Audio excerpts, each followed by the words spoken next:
सर्वे भवन्तु सुखिनः सर्वे सन्तु निरामयाः सर्वे भद्राणि पश्यन्तु मां कश्चित् दुःखभाग् भवेत्। ओम शांति शांति।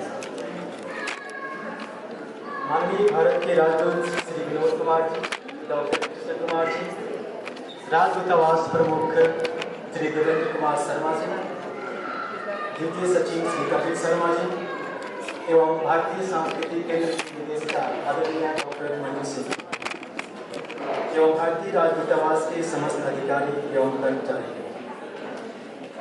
तथा सभागार में बैठे समस्त हिंदी प्रेमी और हिंदी शिक्षक, आप सभी को मेरा विश्व हिंदी दिवस के अवसर पर हार्दिक शुभकामनाएं, नमस्कार और प्रणाम। शायद आप ऐसा सोचते होंगे कि मैं संस्कृत में पहले मंत्र क्यों किया।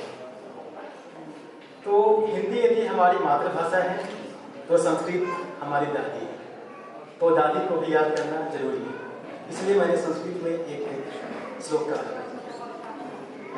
जैसा कि हम सभी जानते हैं कि 10 जनवरी 1975 को हिंदुस्तान के नागपुर शहर में प्रथम विश्व हिंदी दिवस का आयोजन किया गया था। इसके बाद सन 2006 में भारत के पूर्व प्रधानमंत्री डॉक्टर मनमोहन सिंह जी एक घोषणा किए थे कि प्रतिवर्ष 10 जनवरी को विश्व हिंदी दिवस मनाया जाएगा और ये सिलसिला अभी तक चलता आ रहा है और प्रतिवर्ष हम विश्व हिंदी दिवस मना रहे हैं। हिंदी दिवस मनाने के लिए हम प्रतिवर्ष उपस्थित होते हैं, कविता करते हैं, अपनी भाषण अपने वक्तव्य देते हैं, हिंदी में कहाँ पर क्या हो रहा है इसके विषय में चर्चा करते हैं। मैं हिंदी के विषय में कुछ पीछे से बात करना चाहता हूँ। लगभग 35-36 साल पहले, जिस साल मेरी जन्म हुई थी, शायद 1980 या 1979 की, उस समय पूरे विश्व में 3 शब्द बहुत जबरदस्त ढंग से आलोचित थे और वो शब्द थे वैश्वीकरण, उदारीकरण, भूमंडलीकरण। जब ये नए 3 शब्द आए पूरे विश्व में तो इन तीनों शब्दों का पूरे विश्व जनमानस ने हृदय से स्वागत किया था और उस समय हिंदी भी देख रही थी कि आखिर ये 3 शब्द है क्या, और बहुत ही निकटता से हिंदी उसको देख रही थी। देखने के बाद कुछ वर्षों के बाद हिंदी को यह एहसास हुआ कि ये शब्द हैं कि विश्व का कोई भी देश दूसरे देश में जाकर अपना सामान बेच सकता है या अपना सामान खरीद सकता है। जब इस प्रकार की जब बातें आई 1980 के आसपास, तो पूरे विश्व की ध्यान हिंदी की तरफ गया, क्योंकि हिंदी, बिना हिंदी के आप पूरे विश्व को एक अच्छा सामान बेचने, खरीदने या बात करने के लिए नहीं छोड़ सकते। अर्थशास्त्र की एक सिद्धांत है, पहले पूर्ति करो फिर मांगो, मांग करो फिर। उस समय इस सिद्धांत को बदल दिया। जो विश्व के जो इन शब्दों को बनाने वाले थे, उन्होंने कहा पहले पूर्ति करो फिर मांग अपने आप रहेगी। क्यों? इसका कारण ये हुआ, उन्होंने निष्कर्ष निकाला, एक विज्ञापन का सहारा लिया और उस विज्ञापन के द्वारा आज पूरे विश्व में, खास करके हिंदी में जो विज्ञापन आ रहे हैं, उससे पूरे विश्व में एक बहुत अच्छा बाजार बन चुका है।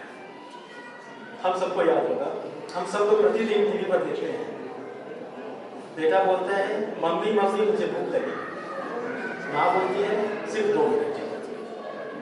इस 2 मिनट में पूरी दुनिया बदल गई। 2 मिनट में मैगी तैयार हो गई, बच्चे स्कूल चले गए, मम्मी भी फ्री हो गई।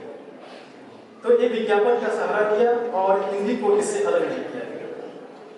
तो ये सब कुछ समय की बात है।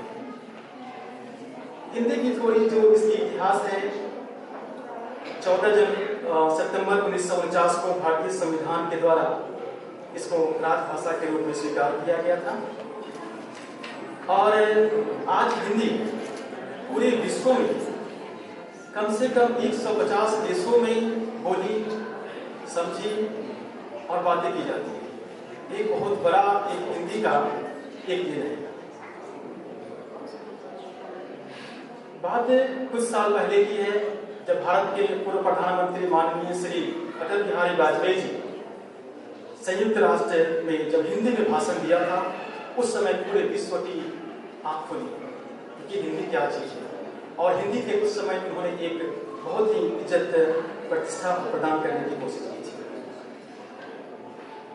फिर बात आगे बढ़ी और आगे बात बढ़ते बढ़ते हम जब हिंदी के विषय में चर्चा करना, हिंदी के विषय में बातें करना शुरू करते हैं, हर वर्ष वही इतिहास, हिंदी का ऐसे जन्म हुआ था, ऐसे वहाँ पर दिया था, ऐसे शुरू हुआ, हम वही करते हैं, हिंदी दिवस मनाते हैं।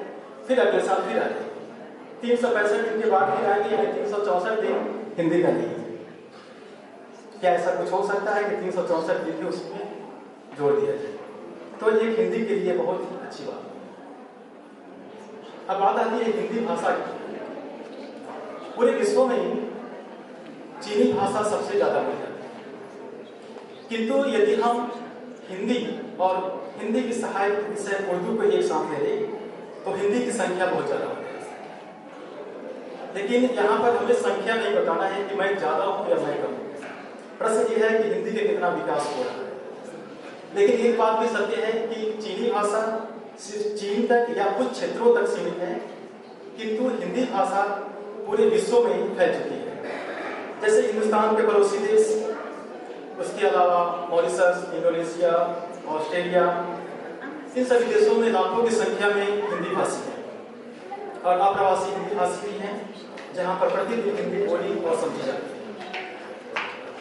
फिर बात उठती है, प्रश्न है कि भारत सरकार, हिंदुस्तान में हिंदी है तो उसके लिए भारत सरकार क्या करे? तो भारत सरकार की 168 देशों में प्रतिदिन आकाशवाणी के द्वारा कोई न कोई कार्यक्रम प्रसारित किए जा रहे हैं। और यदि मैं हिंदी की बात करूं और उज्बेकिस्तान की बात ना करूं तो थोड़ा सा अच्छा नहीं। उज्बेकिस्तान में भी इस सुनकर गर्व की बात है कि उज्बेकिस्तान में बहुत सारे संख्या में लोग हिंदी बोलते हैं और हिंदी से बोल नहीं रहे हैं, बल्कि यहाँ पर एक लाल बहादुर शास्त्री स्कूल है, प्राची विद्या संस्थान है, वहाँ पर हिंदी पढ़ाया जाता है।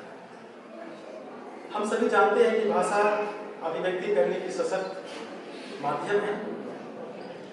इस सिलसिले में जब मैं प्रथम बार जब यहाँ पर आया तो उस समय महसूस हुआ, आप यहाँ पर कहीं जाए बात करें तो हिंदी का एक शब्द नमस्ते जरूर बोलें, यानी कि हिंदी नमस्ते से द्वारा शुरू होकर आगे की तरफ निरंतर चल रही है। किंतु जो हिंदी भारतेंदु हरिश्चंद्र के समय में थी, उस समय एक नई चाल में आई थी हिंदी, और उसके बाद सन 2000 ईस्वी में हिंदी की पूरी प्रक्रिया बदल गई। हिंदी में वैसे हिंदी में बहुत सारे हजारों शब्द हैं जो अरबी और फारसी से लिए गए, और अब हिंदी में ऐसे बहुत सारे शब्द हैं जो अंग्रेजी से लिए जा रहे हैं। जैसे पिछले एक महीने पहले एक टेलीविजन पर समाचार आ रहे थे, तो उसमें उन्होंने लिखा, विश्व की बाजार में पेट्रोल की दामों में बम्पर डिस्काउंट। ये बम्पर क्या है, डिस्काउंट क्या है, लेकिन जब इसको ऐड किया, इसको जोड़ा गया तो हिंदी है। तो इसलिए हम ये चिंता का थोड़ा विषय बनता है कि हाँ, हिंदी में अंग्रेजियत आ रही है। किंतु ये भी बात सत्य है कि जब पहले संस्कृत थी, संस्कृत से पाली, प्रकृति और अपभ्रंश भाषाओं को साथ लेने के बाद एक हिंदी की भाषा आई, और शायद मैं उम्मीद करता हूँ कि आने वाले 30-40 सालों में अंग्रेजी के बहुत सारे शब्द हिंदी में आए और अंग्रेजी के शब्दकोश में उनको जगह मिल रहा है और आगे और मिलता रहेगा। आज थोड़ा सा समय ज्यादा हो रहा है, इतना मैं कहकर अपना वक्तव्य समाप्त करना चाहता हूँ। किंतु योग शिक्षक हूँ तो एक योग की कविता मैं आप लोगों को सुनाना चाहता हूँ, शायद आप लोगों को पसंद है। योग जीवन जीने की है कला, इसी में सबका है। योग आसन और प्राणायाम से, योग साधना ध्यान से, जो योग को अपनाएगा स्वस्थ जीवन बिताएंगे। योग को हम अपनाएंगे, जीवन सफल बनाएंगे। घर घर योग पहुंचाना है, तभी तो अंतर्राष्ट्रीय योग दिवस अपनाया है। योग का ये मर्म है, मानव सेवा धर्म है। जियो और जीवन दो, शांति से सबको रहने दो।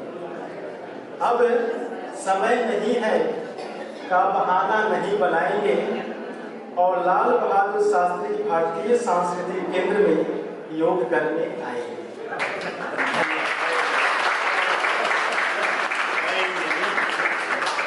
सदन में